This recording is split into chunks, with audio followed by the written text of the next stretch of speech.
It Was Almost Real, the Pro Wrestling History Podcast, episode 38. And like I said last time, we're not going to do a intro. We'll just do the outro so that we don't have to have people waiting for 30 seconds just to jump right into the show. So once again, I'm joined in studio this time by only one Zimmerman, and that's my cousin Dangerous Dan Zimmerman.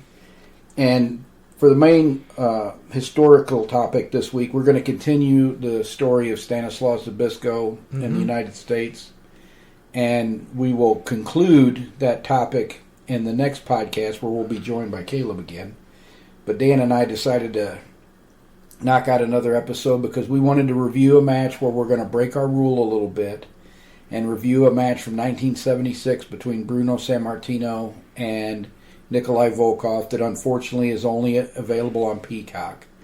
But if you have Peacock, it's in the old school section, and it's October of 76. And I definitely recommend, if you have an opportunity, to check this match out. It's the most wrestling I've ever seen Bruno Sammartino do. But we'll talk about that in a little bit. For the update, I had a chance to work on the book some more. I'm hoping that on a week's vacation I'm taking to take care of my grandson, I'll also have some time to write and really get the lion's share of the project done. So I'm still hoping for a release date in December, but that's all contingent on how much time I can find to write between now and then. But it's going to be on Ed Strangler Lewis's formative years, and I think that I'm going to end in the end of 1916 or the beginning of 1917, but we'll see as the research develops. One thing I have found out on this is that he met his manager Billy Sandow while he was wrestling in Kentucky. When Sandow was a wrestler. Sandow came to wrestle. I guess he was also getting in management at the time. And that's where they actually met in late 1913. Okay. And Sandow does take over the management of Lewis's career shortly thereafter. And Lewis still is primarily based out of Kentucky in 1914 and 1915. But he's also wrestling in other places, Georgia, Alabama, Arkansas. Perhaps maybe there's a little bit more better transportation modes. That he can travel around a little bit besides. Yeah. And you've got somebody getting you booked instead of you handling all your bookings. So. Yeah, exactly. But I told you before we went on the air that Tony Khan went on kind of a tweet storm where he was arguing with random fans over his wrestling product. And if Tony Khan is going to truly be an owner and a promoter, and in this case a booker too, you're just going to have to get used to that. I mean, when you do creative work, that is up for criticism. People cannot like it.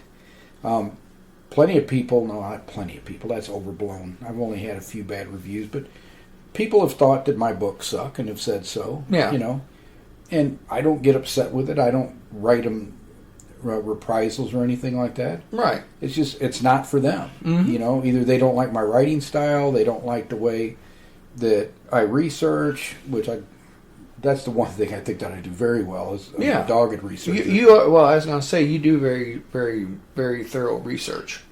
But they still might not like it, you know, and that's everybody's it's prerogative. They don't have to like the stuff that you produce. Right. One of my favorite music stars, Jimmy Buffett, who's passed away. I didn't like every song he wrote. Right. There's a lot of duds, you know, but it doesn't mean I stopped liking him because of it. Right.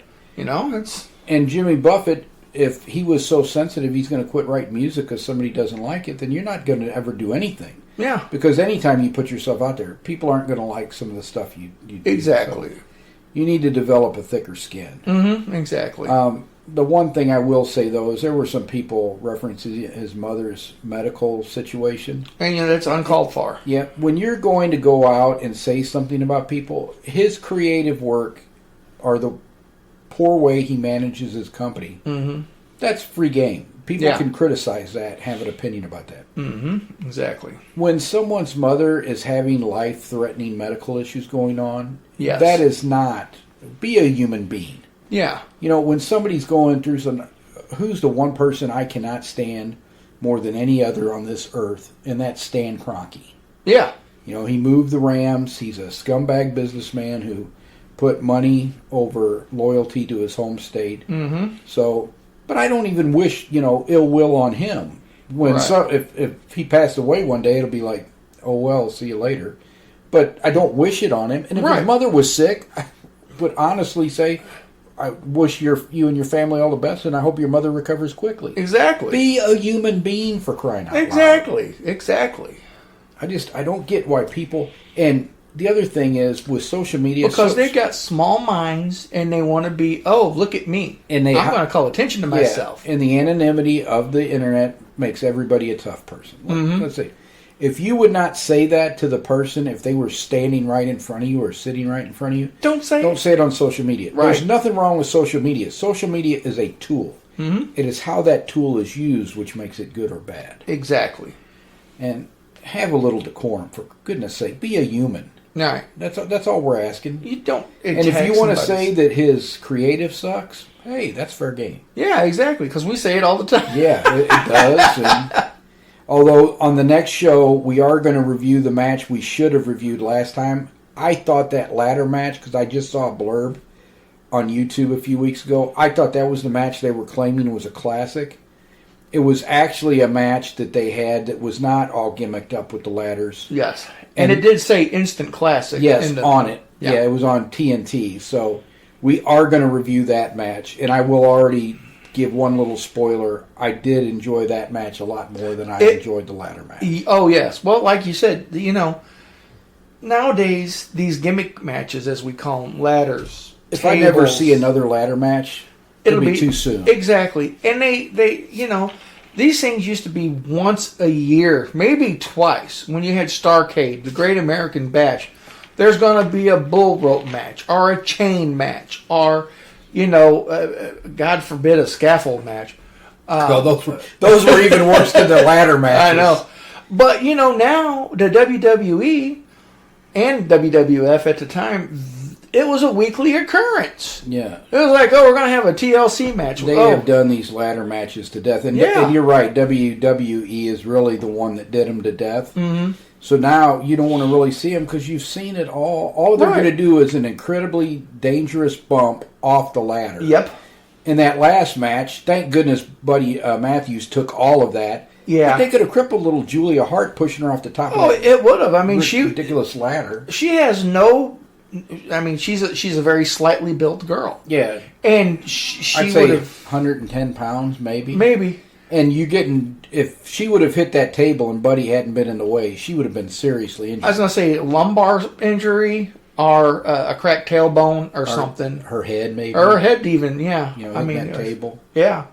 Because, she pushed her basically off the table. Yeah, and Buddy caught her and took the whole blast. Yeah. Good on him. But,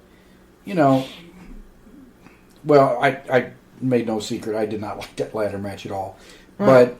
I want to give fair play, and we've got this match to review. I'm interested to see what Caleb thinks of it. Oh, by the way, I have the perfect match to review for the Christmas episode. We're going to have Trey in the studio with us. Yeah. Because with his martial arts background, he's been doing martial arts since he's 5. We'll review a Glacier match from WCW. Oh, God. I thought you was going to say the Perry Saturn match at Christmas time where he came out dressed like Santa Claus and beat the snot out of somebody. Perry Saturn's martial arts were pretty good. No, yeah, but yeah, Glacier was a decent. But he was so slow pulling that stuff off. Oh yeah, and I don't know if it was because he was green or he was just getting familiar with that stuff. But I'm like, that would be the perfect match for when Trey. Trey will be pulling his hair out. He'd be like, look at this guy, he's so slow. But I thought that would be a good match to review for that show. Yeah, okay. We can do that. And then the other thing that I wanted to bring up, and this is the best development that has happened in a long time. According to what we've been reading, Vince McMahon is no longer involved with creative in WWE in any way, shape, or form. Exactly. It is now Paul Levesque, Triple H. It is his show doing the creative. If that is indeed the case, maybe WWE will be watchable again. Well, let's not get ahead of ourselves. Well, but It was better when Triple H was in charge, when Vince was gone for his misdeeds for a while. Yeah. And then, of course, it's been better, dysfunctional lately because Vince is back sticking his nose in everything. Uh-huh. But I have noticed the shows have made a little bit more sense. Yeah. Actually, they'll start a story and they'll continue through with it. Yes. So... Although I noticed Jay Super kicked Solo Sikoa again. Because that's what they do every show. So. Yeah. Yeah, well, you know, they're basically just marking time for Cody versus Roman 2 at with WrestleMania. Jay in Cody's corner. Yeah. And just as we thought, they lose the tag teams the very next week. Yeah. There was no reason to put the titles on those guys. No, and they don't really need them for what they're going to be doing. Yeah. And it helps the Judgment Day. Mm-hmm, yeah. So until eventually, when Damian Priest breaks... Because I think Damian Priest will probably beat Seth at WrestleMania for that world title. Yeah. But, you know, modern wrestling is pretty depressing. That's why we don't review it all that often. Right. Because I do like some of the Jey Uso storyline, but it's like, okay, we got here, but we got here too early. So now we've got to sit and wait until we get to Royal Rumble and WrestleMania and all of that, which is never ideal. You know, and not to break. You know, remember when promos made sense? Yes. Well, not always. Remember the Ultimate Warrior? Well, I'm talking about the old days back in Georgia and Florida and WCCW. Late 70s. Well, you're talking 60s, 70s, and early 80s of the territories before everything kind of. Yeah, I mean, you know, and guys would jump territories because it was all NWA. I mean, you'd see Dusty Rhodes in Florida, Georgia, Mid-South. He just kind of jump around, you know. You know, I just realized we have been reviewing a lot of modern wrestling matches. I wish there was more stuff from the 20s and 30s out there for us to review. Unfortunately, there's not. Yeah. But I think we need to focus next year's shows, and we've still got to decide, are we going to do 2 shows a month, 3 shows a month? Are we going to do 3 shows on the bonus months? I'm still working through that. Okay. But there is a chance we are going to go to a more expanded schedule next year. I don't know that we're ready for every week yet. Right. But because the history topics take a while to research, and yes, I've written a lot already, and I can go back and pull some of that stuff. Mm-hmm. But I always like to check and make sure that all that research is the most up to date. So it does take a little bit of time. But I think we should really focus next year on reviewing matches from 1950 or before. Okay. You know, we could do some territory stuff every once in a while, but I think for the most part, there's enough Luthez material out there and other guys. Yep. That we could do that definitely. I do have to say, Vern Gagne is better than I thought, because all I ever saw was old Vern from the 80s. Yeah, when he shouldn't have been wrestling anymore. When he was in his mid 50s. But when he was younger, I could see what all the fuss was. Mm-hmm. Well, I mean, you go back to the 50s. I mean, we can look at Gorgeous George. What I really wish is we had all those legitimate contests, which there weren't a ton from the teens and 20s and that. Yeah. But a lot of those matches were on film. Yeah. Mm-hmm. Film rights were part of it. So the Gotch Hackenschmidt, the second match, that was all on film. Most of the pictures you see of that match are stills from that original film, which doesn't exist anymore, unfortunately. Yeah. So I really wish we had those to review, but unfortunately we don't. But it's very good that Vince is no longer involved in the day-to-day. In all honesty, he shouldn't be involved at all after the misdeeds that he is.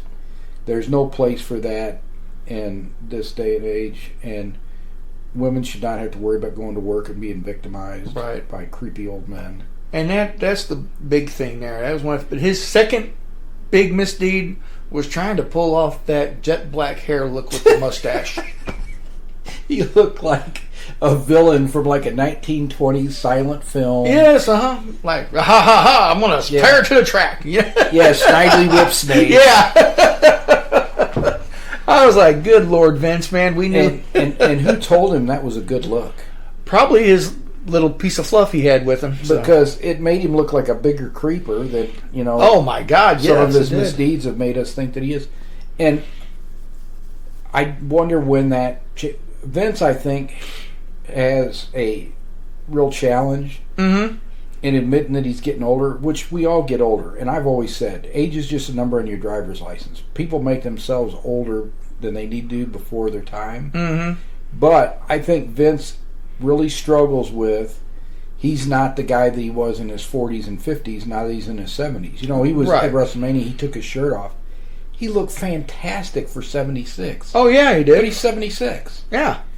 And, you know, you don't need to be running around like some college co-ed popping back the pep pills. Yeah. You know, but that sounds like what he was doing. And Jim Cornette, who was around him when he was in his 50s, said he was not like that at all back then. Oh, really? So he was really shocked when he heard those things. Uh-huh. So to me, that sounds like somebody who's in some kind of crisis about getting older. Right, yeah.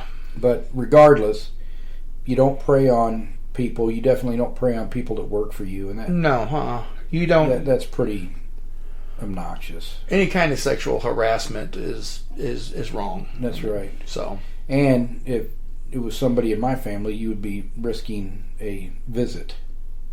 well, you know, it's like I was, and I can't remember the Clint Eastwood film, but it's, you know, he's walking towards the bad guys, and he passes a coffin maker, and he tosses him a coin. He goes, "Make 4 coffins." You know, if anybody did that to people in my family, I'd be calling Kudus. Yeah. Get a couple of coffins ready. Yeah. Yep, you don't do that kind of stuff. No, you don't. He doesn't deserve to even be doing the stuff that he's doing now. But Mm-hmm. we do know that when you're rich and powerful, sometimes all the rules are not equally applied. Exactly. So with the update out of the way, I think we ought to jump into the main content, because when I had left off after the last show, Uh-huh. Zbyszko had been trying to get a rematch with Gotch since 1910, Yes. and by 1913 Gotch retires, and they thought, because he had been retiring since 1908 when he beat Hackenschmidt the first time, Yes. Mm-hmm. but he'd always come back. So I think everybody was sitting around waiting to see if that was the kind of retirement it was going to be. Yeah. But it was his actual retirement this time. And Gotch got married in 1909, and his wife was never really a fan. Gladys was never really a fan of him wrestling. She always said that she would never tell him that he had to quit. Uh-huh. But he knew that she was not really a fan of him doing that, and that she wanted him home more. Right. So in 1913, he finally called it quits. He did tour with a vaudeville production for a little bit, Uh-huh. but he was done. He was going to come back. He was so tired of people challenging him, because he was like the retired gunfighter, Yeah. Mm-hmm. that in 1915 he was actually going to drop a match to Joe Stecker to establish Stecker as his successor, Okay. but he broke his leg in training. Ah. And they never had the match, but the fans accepted Stecker as his replacement anyway. Okay. But it's pretty obvious Gotch is retired and is not going to come out of retirement. So in Zbyszko's mind, there's no reason for him to stay in the United States, but a promoter by the name of George Toohey wants to put on a Greco-Roman World Wrestling Championship match. Okay. So he gets the current champion from Europe, Alexander Aberg, to come to the United States, and he's going to wrestle Zbyszko. And this is actually going to be Zbyszko's last match before he goes back to Europe. Now, Toohey always claimed that he raised a $10,000 gate, or a $10,000 purse for that match between Aberg and that, Uh-huh. which I've always thought was the hyperbole that you get in wrestling. Yeah. And I'll tell you why in a minute when we get into attendance and everything. And then I told you, whenever I would write about Aberg, the Estonian wrestling community would come out and try to correct the record. Yes. But you've got to have sources to correct the record. And what one of them told me when they reached out to me was that the promoter paid Aberg $10,000 to lose the match to Zbyszko.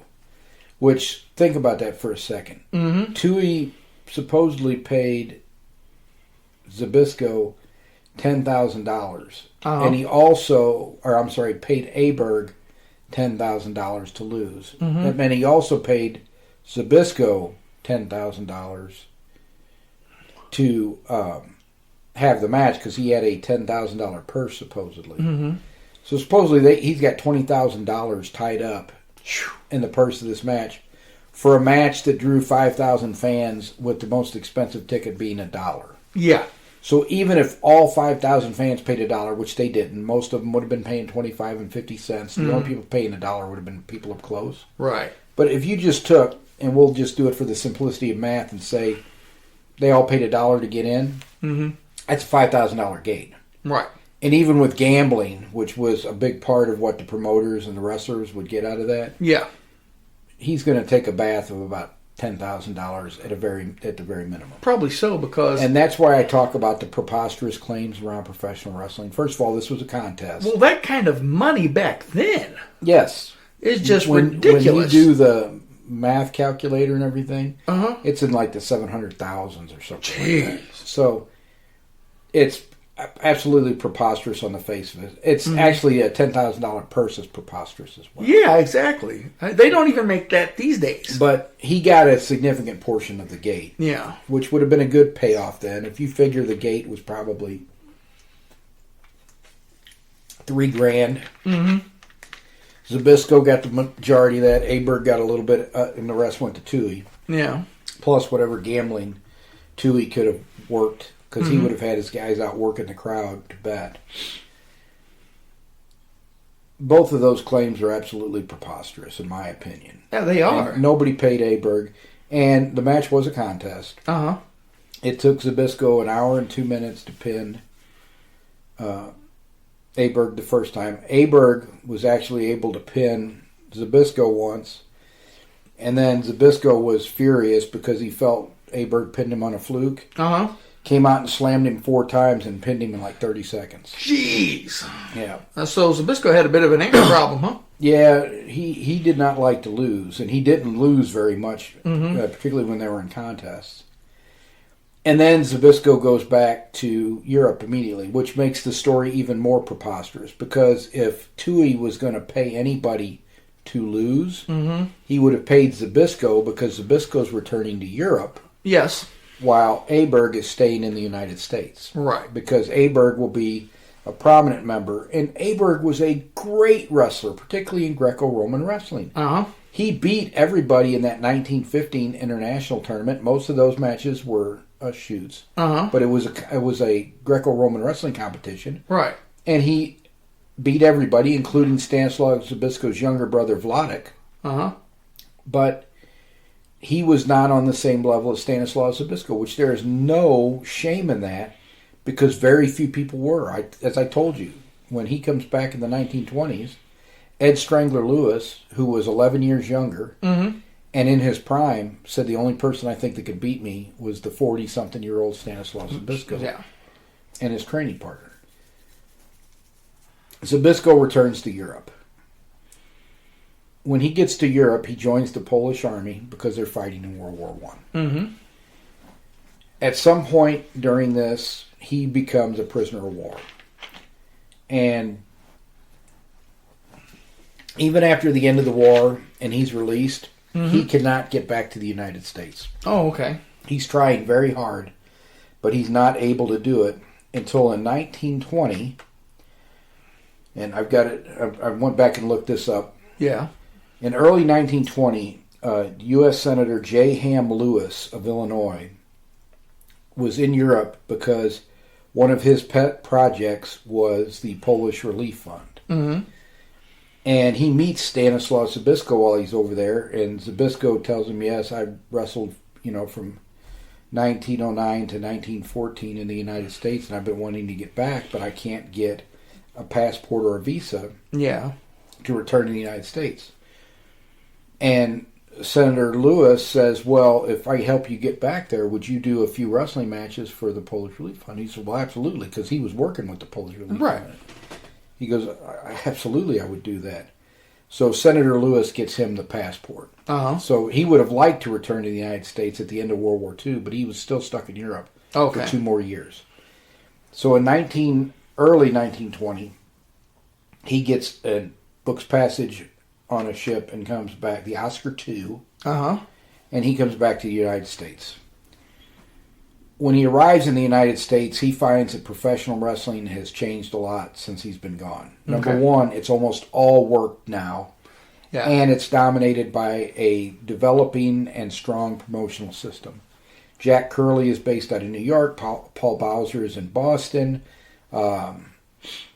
In 1920, Contos and Pax hadn't started up in St. Louis, but they soon would.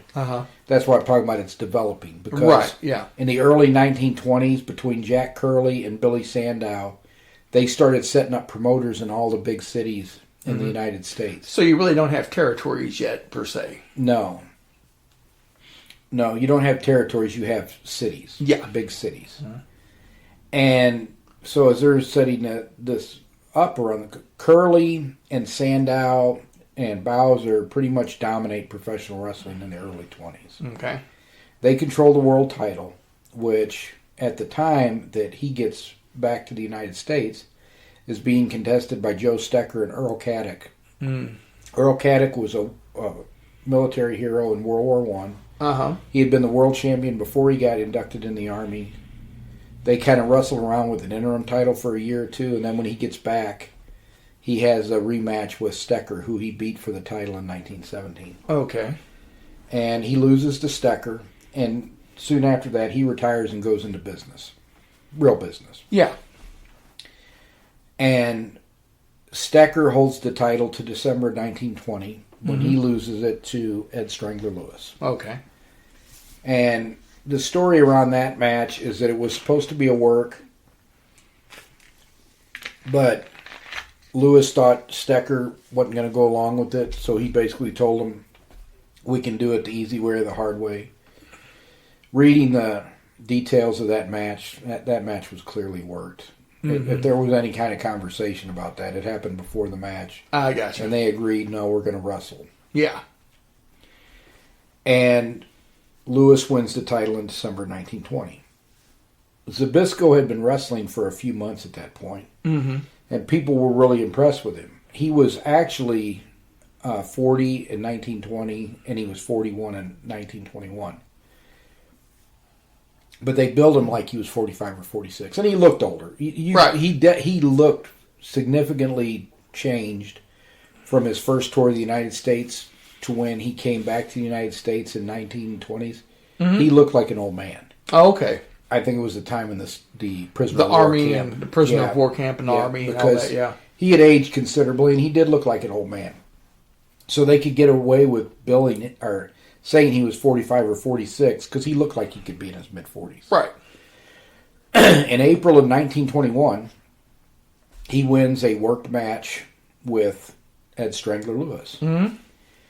And he holds the title until either the following February or March. He held it for about a year. And all of the stories before I started researching his career were that the reason they took the title off of him was he was not a good draw at the gate.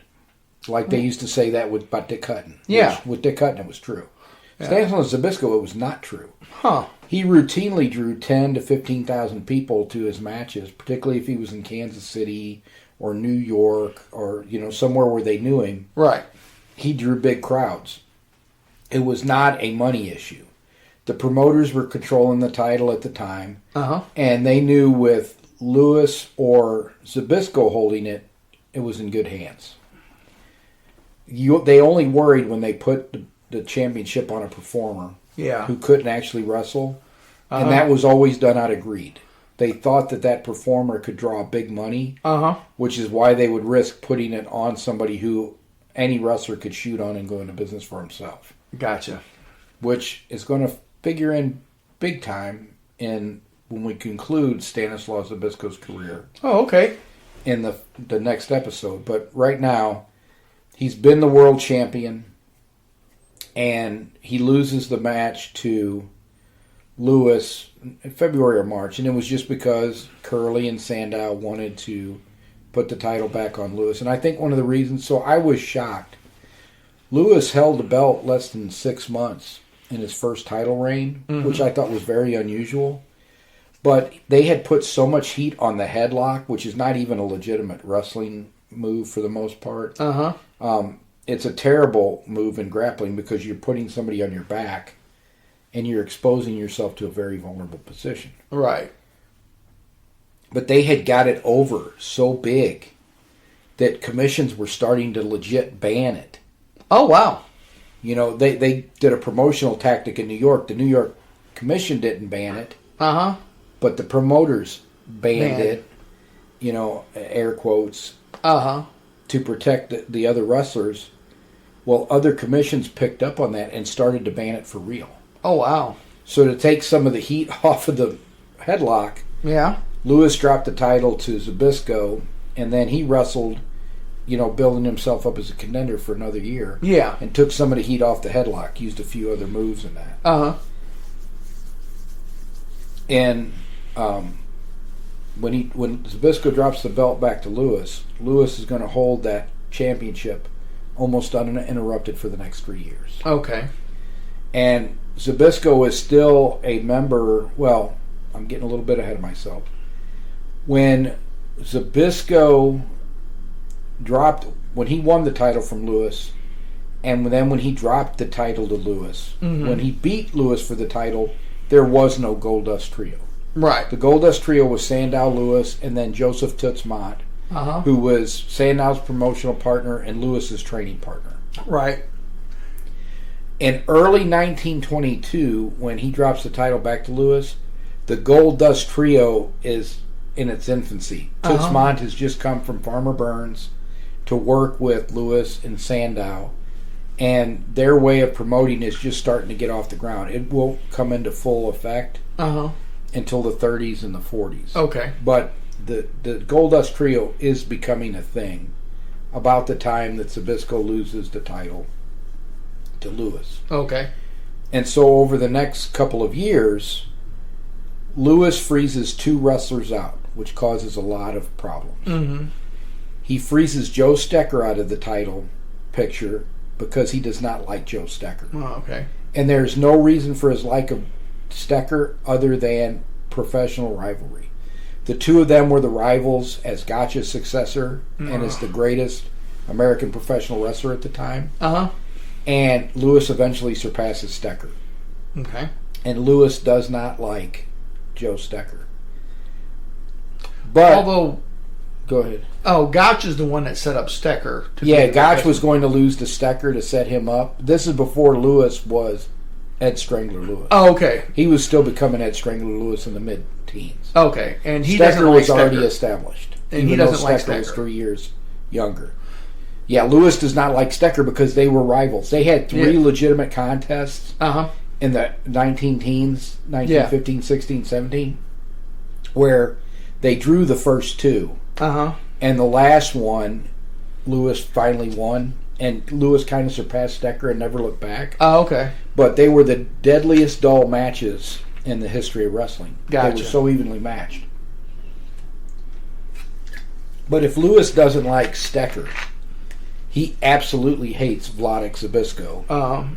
They got into several fistfights and matches where either Vladek Zbyszko didn't go along with things or he wanted to test Lewis and made Lewis angry. And what did Lewis do when he got angry? He punched people. Yes, he did. So they had several fistfights in the ring. And he hates Vladek Zbyszko.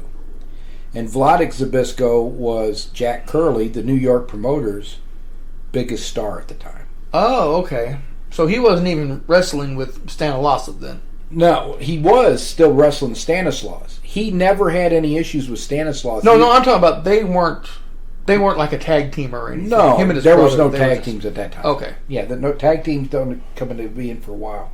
But they were very close. They lived together. But Lewis liked Stanislaus. And he said you had to be careful because if he shot on you, he could do some damage. Yeah.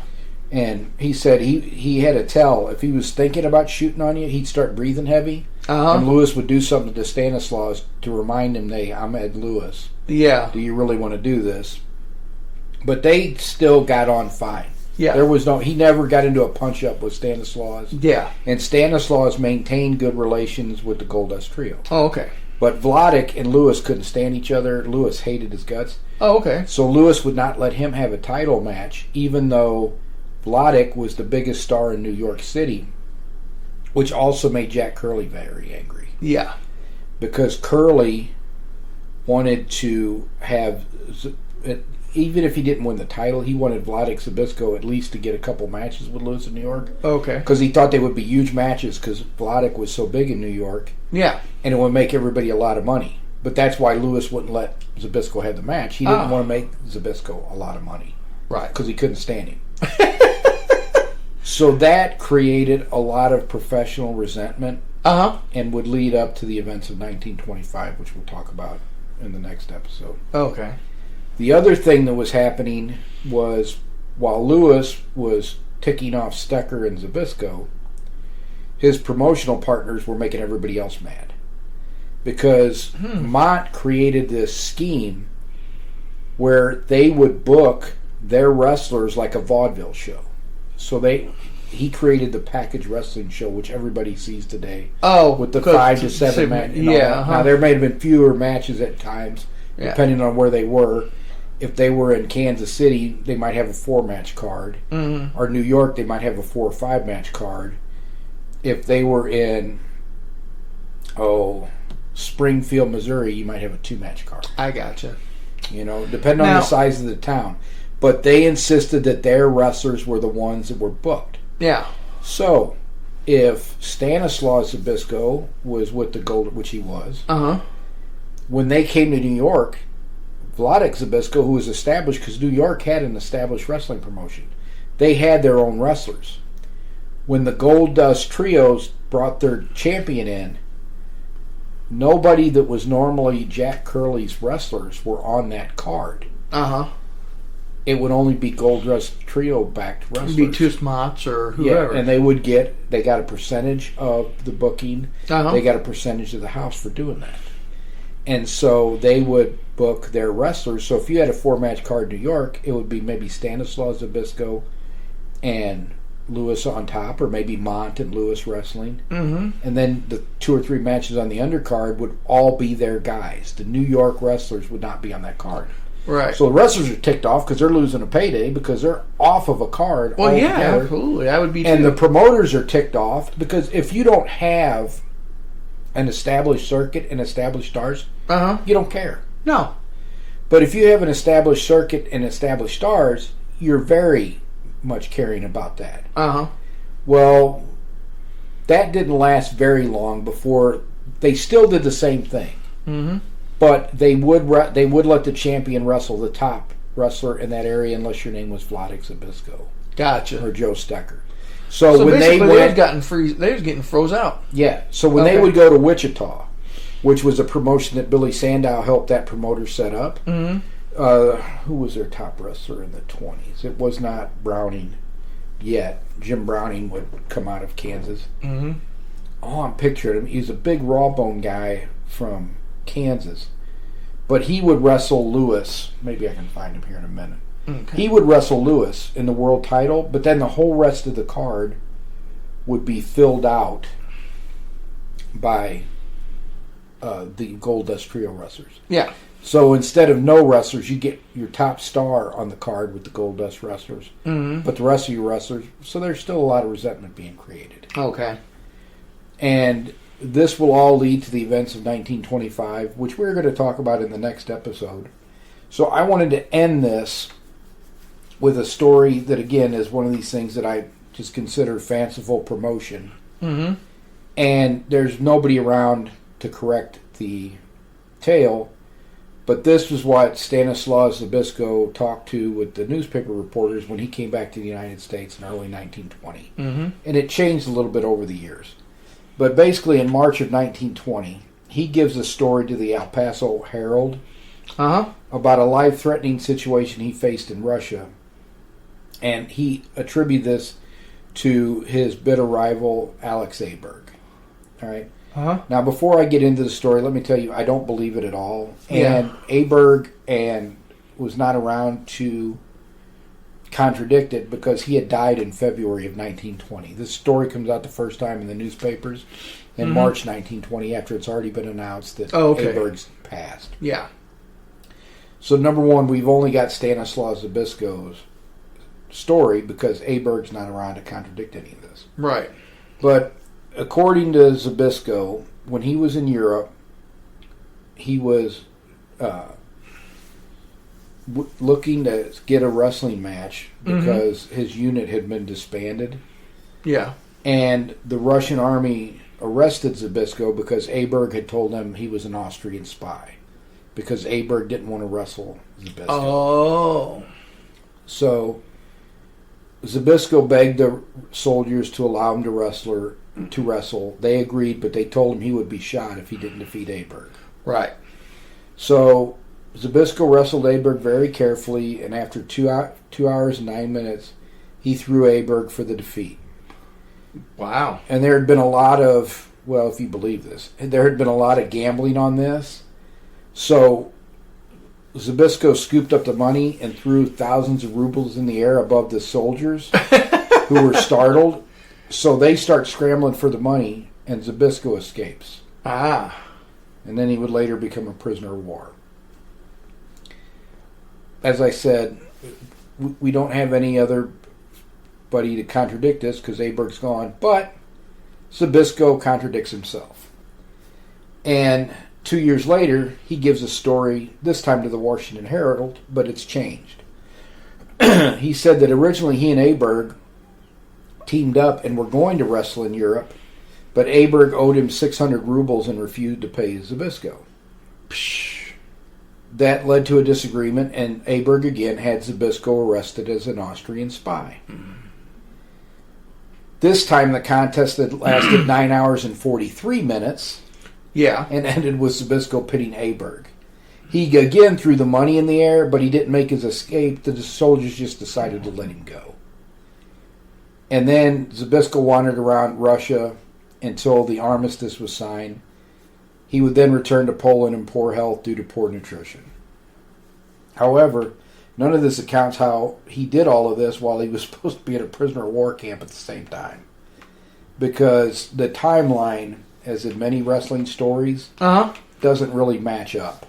Gotcha. But, of course, never let the facts get in the way of a good story, particularly in professional wrestling. So these stories floated around for several years. So basically, don't go ruining the story with a bunch of facts. That's right. Let's not confuse this issue with a bunch of facts. Let's just buy into the story and accept it at face value. There you go. So, while he was definitely a legitimate wrestler and a shooter of the first order, I don't call him a hooker because he didn't know as many submission wrestlings. He had come up in Greco-Roman. Yeah. He had learned catch. And he and Vladik picked up enough submissions that when Vladik was training Harley Race in the early 60s on his farm, he was stretching Harley with subs. Right. But they were never catch wrestler hookers in the same vein as a Ed Strangler Lewis, Joseph Toots Mont, John the Nebraska Tiger Man Pesic. Yeah. Landis probably knew more now, in subs than they did. In your opinion, what was the best form of wrestling back then?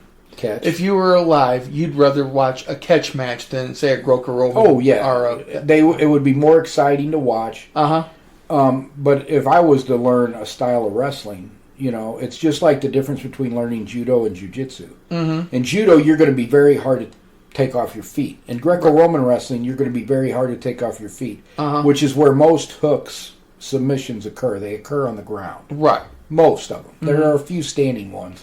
Yeah, like the torture rack. They're harder to... Well, the torture rack's not legitimate. Well, yeah. I guess if you got somebody up there, but it's like the figure four. Yeah. The figure four is a legitimate submission hold, but how do you ever get anybody in it? Because right. they have to be a complete moron to let you bend their legs all up like that. Yeah, because every time when you turn around, you're going to get a boot in your rear end. Yeah, or in your face.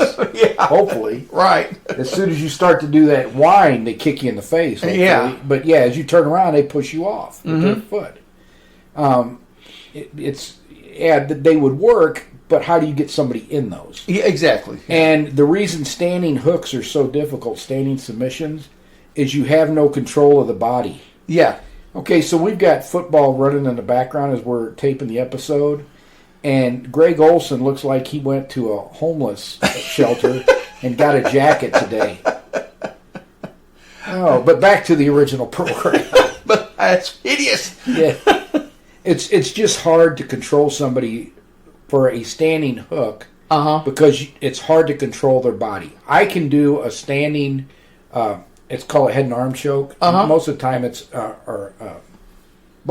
done on the ground. Yeah. And you kind of wind out to the side and it tightens it up. Oh, okay.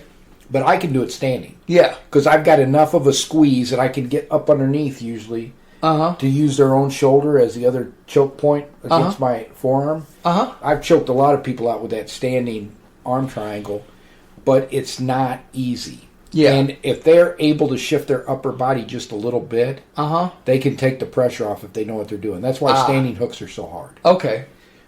But if I was going to learn one of the two, I would learn catch wrestling. Just like if I have to choose, you don't have to choose, you can learn both. Yeah. And I've trained in both judo and jiu-jitsu. But if you had to pick one, I would pick jiu-jitsu in the martial art realm. Yeah. And if for a form of wrestling, I would pick catch wrestling. Yeah. Over Greco-Roman or is collar that because and elbow. is it or all. more grappling or? Well, I think it's more complicated, but also.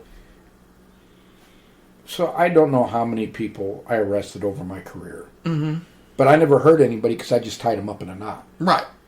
And I think that's the most effective way. It looks better. You don't have to hurt anybody unless you would. I always said I only did to people what they made me do. Right, exactly. But if you've got that submission background, you can choke somebody out.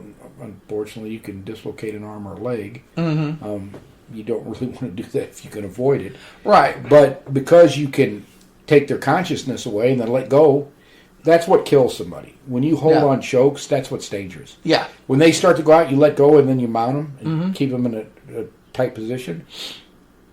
That's the safest way to control people, and you don't hurt people that way. Right. You know, they're up a minute later, normal like they always were. The only way you can really screw somebody but a choke, besides holding it on too long, which will kill people. That's almost all these things where you hear where someone has died because the police put a chokehold on them. It's because they held it on and they went unconscious and they still held it on. Held it on You after they can't went. deprive people's brains of oxygen for a couple minutes and have a good outcome. Right, yeah. Because that's what causes brain damage. Yes. You Well, know, lack of oxygen. you kill them a lot of times. But the other thing is if someone is very old, so I don't know why you would be putting a chokehold on a 70-year-old. Yeah. But you can collapse the veins from what I've heard. Oh, okay. When they're that old. Yeah. Right. And probably not very good condition. Yeah.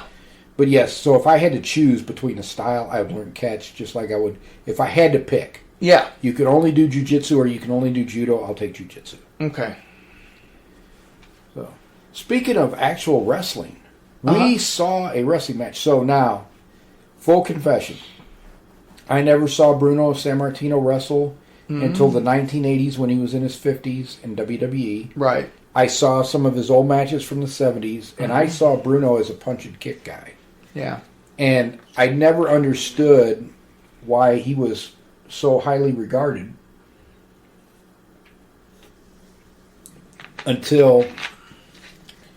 Well, I never understood why he was so highly regarded because you can't watch wrestling in a vacuum. Right, exactly. He was Superman to the people in the Northeast. Oh my gosh! And up in where New the York and Boston and where all the Italian Pittsburgh immigrants were. Yes, he was a Superman. He was a true ethnic hero back in the 60s and 70s. And one of the sad things is we don't, even in the 70s, Bruno's getting older. He never intended that second run with the title. Right. They paid him big money to get him to come back. His best work in the 60s, we haven't seen. I told you there's a match I found from JWA in like 68. Yeah. It's Bruno versus the Giant Baba. It's an hour long, which is why I haven't had us review it. Right. But I might at least watch it and maybe share my thoughts on that one. Right. Because the little bit that I did watch of it, he was working a hammerlock. Yeah. But I will say, this match with Nikolai Volkov from 1976, that is the most wrestling by far that I've ever seen Bruno do. And it was more wrestling than I was used to Nikolai doing. But Nikolai we saw at the tail end of his career as well. Yes. I mean, when we would see him at the live matches, like I said, he had, he was a joke back then. He was in his late 30s, early 40s. Mm-hmm. He was 40 in 1987. Yeah. And he was the guy that was putting over the top people. Yeah. If you saw them, unless it was a tag match, he and the Sheik might win in a tag match here and there. Usually, after they hit somebody with Freddie Blassie's cane, and then didn't Slick take them? Because Slick took all of Blassie's guys. So Slick would have had him. But usually they put everybody over. They put over everybody in the tag matches. They put over all the upcoming stars. Yeah. So I thought of him as more of a job guy. Yeah. But actually, he was a stud in the 70s. And if you see him at Mid-South in like 83, Bill Watts really knew how to use Nikolai. That's some of his best work I've ever seen. I think Nikolai had his best hit ever in Mid-South. And that's when he hit Dusty Rhodes with a 100-pound bag of wheat. The Russian wheat. Yes. He clubbed the hell out of I don't think any wrestler or promoter has ever thought of using a bag of wheat as a foreign object before that particular. But hey, it worked. It did. And because you seen him with that big bag of wheat hitting, and you're like, I wouldn't want to get hit by that. Oh, hell no. That would hurt like heck. Oh, and the best thing was when it split open and all the weed started falling out of it. I was like, oh man, that's just. Yep. So he was really known how to use in Mid-South, but. Well, they had him.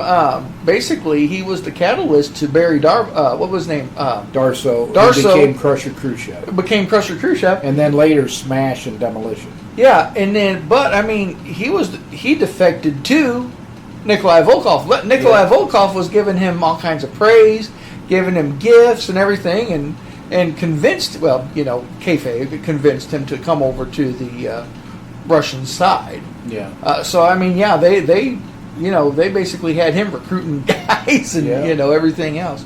And I tell you what, Barry Darvo was a more believable Russian than Nikita Koloff could ever pull off.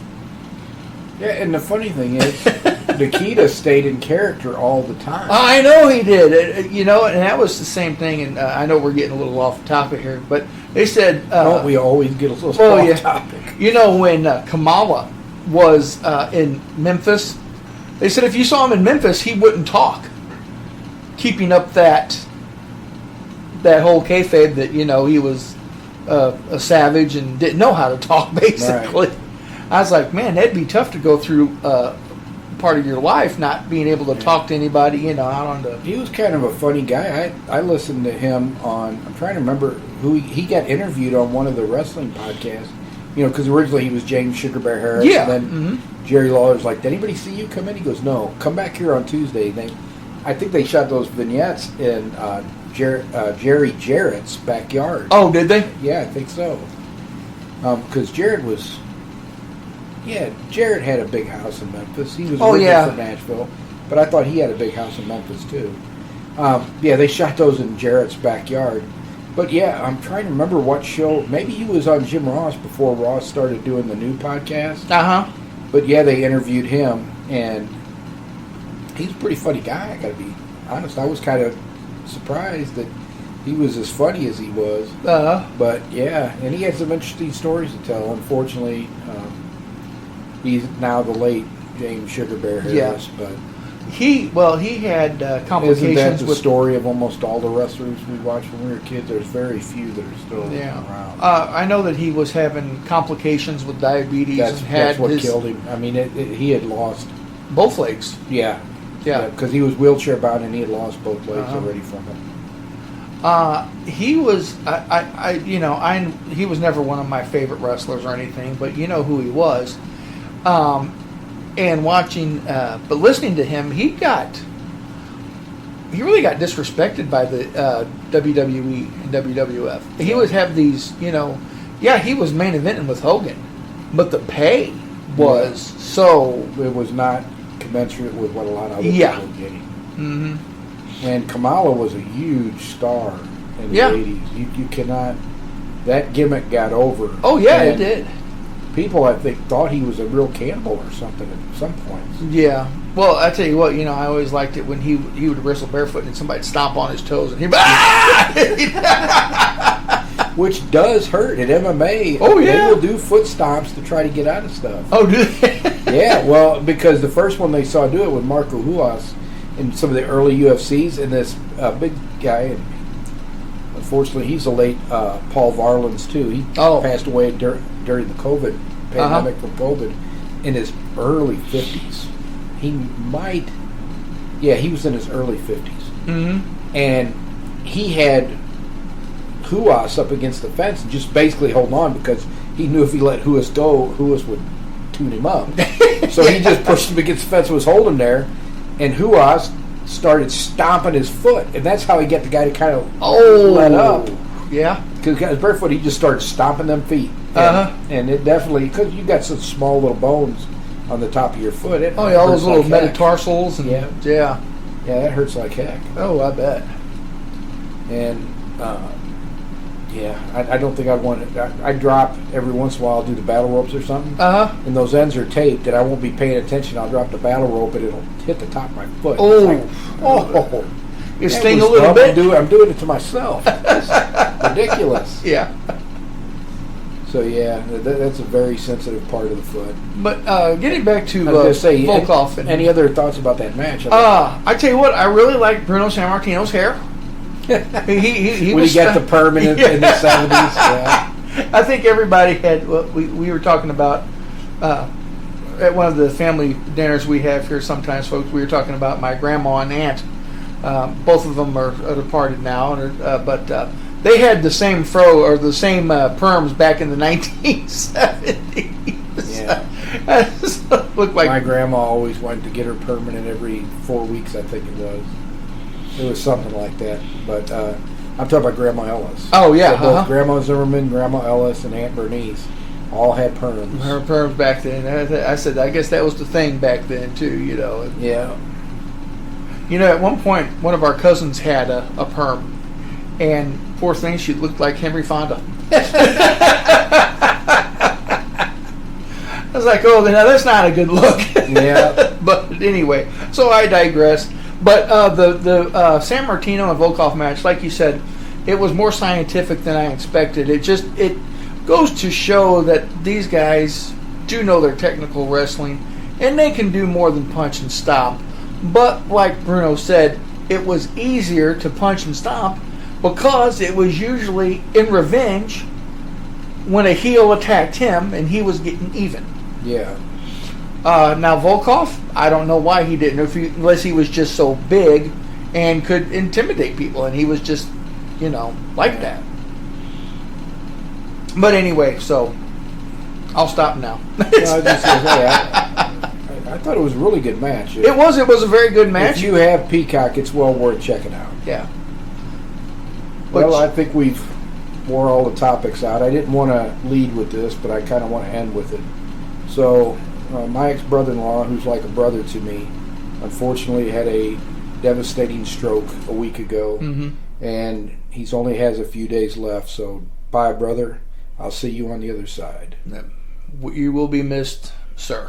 Yeah, you leave behind a family that's really going to miss you, and we'll remember all the great things until we meet again. I was just thinking about that the other day because he used to be commissioner of our fantasy football league. He sure was. And we would gather in that big, massive living room, and the boards would all be up on the walls, and it was like a smoke-filled war room, except nobody smoked. Yeah.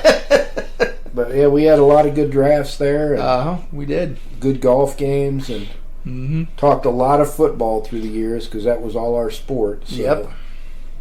And you will be missed, brother, so we'll see you soon.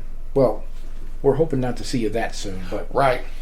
And the real, what do they call it, temporal time? The time between now and when we see you again will be very short. Yeah. In our lifetimes, we're hoping it's a little bit longer. Exactly. Maybe another 20, 30 years. Yes. So... Yeah, I always thought 95 was a nice round number. There you go, 95. I was always thinking 75, but, hey, what do I know?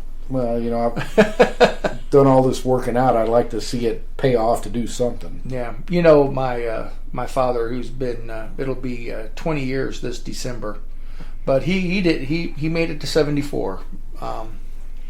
And well, let's not go on what my natural father did, because he only made it to 57. Right. But I don't think Dad had any complaints about anything that happened in his life. He always, he was a military man.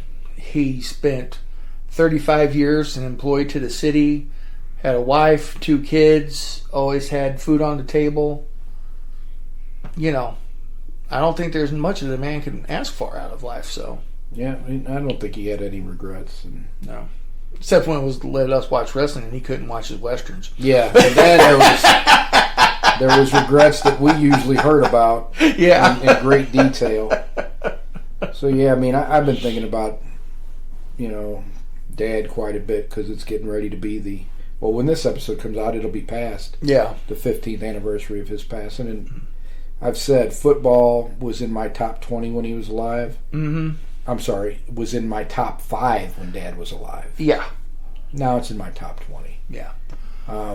But yeah, I don't think my dad had any regrets. Yeah.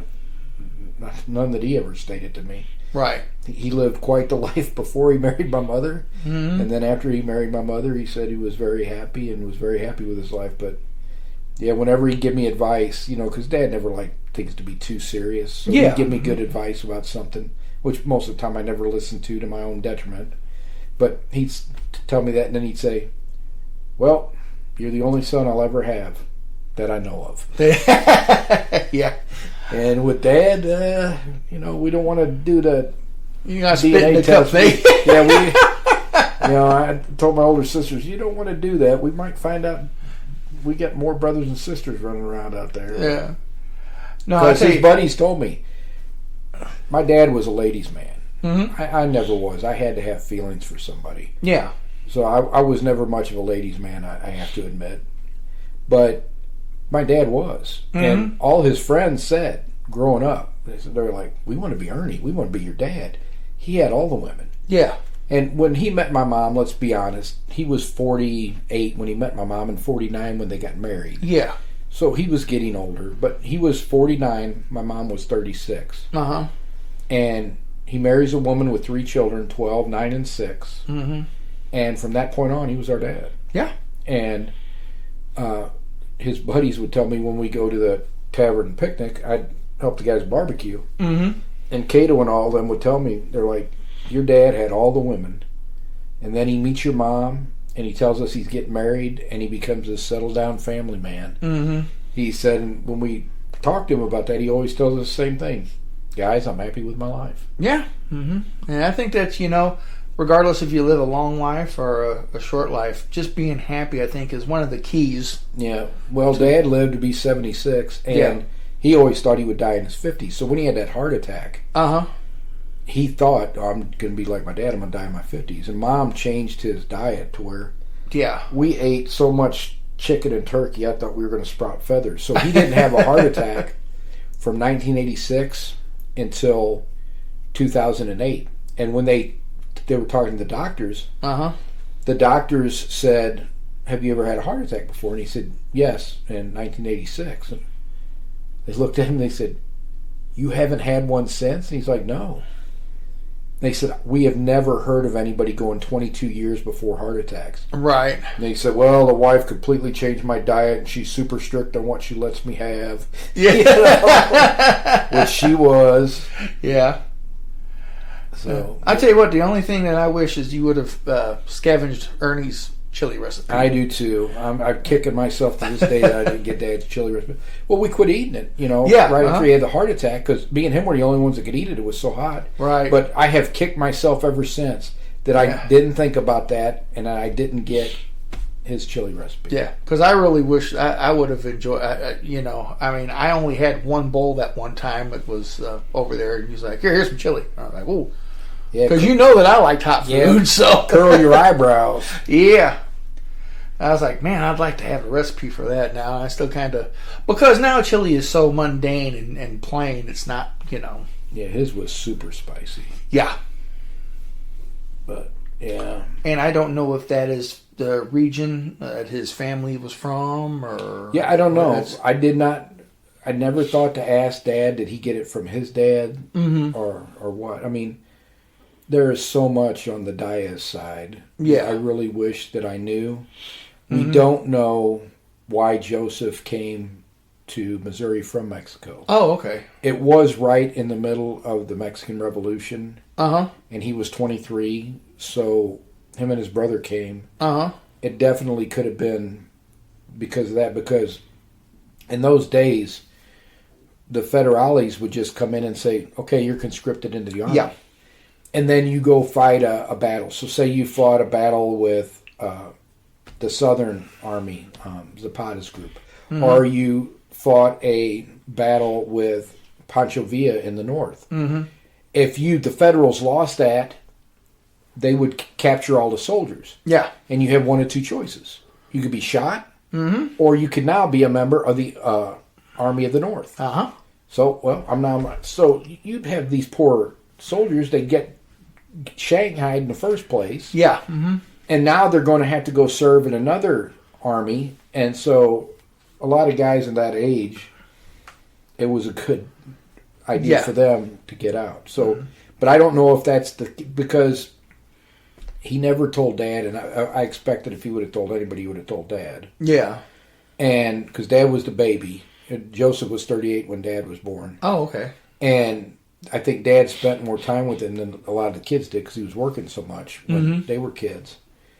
And Aunt Marie didn't know either. And she was kind of the family historical repository. She lived to be in her 90s. Oh, wow. She was the last one to pass. Dad passed before Aunt Marie passed. Yeah. But she didn't know either. Yeah. And there's just so much I wish we knew. We know where he was from. He was from San Miguel de Allende. Mm-hmm. And we know Dad's grandma and grandpa's name, but we know nothing else about him. They never met him because they never went back to Mexico. Joseph never went back to Mexico. Yeah. So they never met their grandparents or any of their family on that side. They don't even know what happened to his brother. His brother came with him. Uh-huh. But they don't know where he settled, and they didn't see his brother and his family either. Oh, wow. And the Muhlenbergs, Dad, I think it was racism, but Dad said they never really accepted them. Uh-huh. He said they always, he described them as stuck up. Uh-huh. And they did have a little bit of money. They were first-generation German immigrants. Uh-huh. So Marie was born here. Dad's mom was born here. Oh, okay. But her family was originally from Germany. Her oldest brother, I think, was born in Germany. Oh, okay. The rest of the kids were born here. Yeah. And they owned some stores and stuff on the south side and all that. And I don't know really what the dynamic was. Uh-huh. I just know my dad didn't feel welcome there. And because of that, it would piss me off. Yeah. Because people are stupid. They say all kinds of stupid stuff, and they find every kind of different reason to hate somebody for something stupid. Well, if you remember when the I Irish... shouldn't say people are stupid. Some people are stupid. I remember when the Irish first immigrated to New York, and they were looking for housing, people would put up signs in their windows, room for rent, except to Irish. Yeah. And it was, it was very... And why, I don't know. Yeah, everybody finds reasons to hate. Let people do their thing. If it isn't bothering you, why do you care?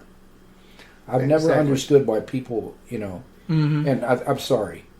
Racism is ignorance and it's stupidity, and it's caused so much division and hurt in this country that it's not even funny. Exactly. It's racism is like a cancer. It'll get there and it'll grow and it'll fester, and we need to eradicate it. Yeah. Well, wouldn't it be great if we could cure that? It would be. It would be great. Well, I think we've gone all the way around the pea patch this week, so... Well, that's my fault. Oh, no, I went my own way, too. But we will finish off the last part of the discussion about Stanislaus Zbyszko in the next episode. Mm-hmm. I haven't decided what the historical thing will be for the Christmas episode, but I'm thinking there was a Christmas night fiasco involving this same Stanislaus Zbyszko. Mm-hmm. That may be the topic for the Christmas episode. Okay. And so the last words I want to say on this podcast so we can end, would you like to say goodbye? Peace. Bye, Dan. Godspeed. I will see you on the other side, brother.